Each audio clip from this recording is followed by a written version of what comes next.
happy birthday to you. On this day all together we'll be, I will all sing for your birthday. 1, 2, 3, we'll blow out the candles. Happy birthday to you. Happy birthday to you. Happy birthday to you. Oh,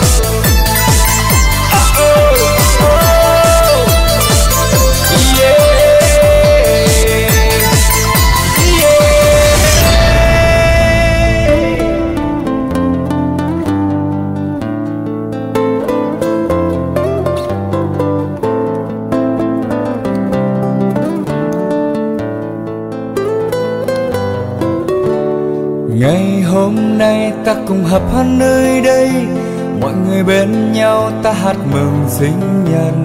1, 2, 3 ta cùng thổi tắt lên. Happy birthday to you.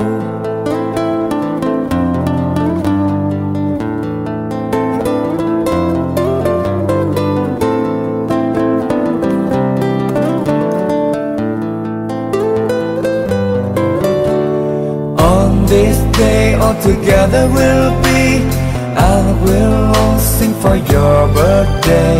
1, 2, 3, we'll blow out the candles. Happy birthday to you. Happy birthday to you. Happy birthday.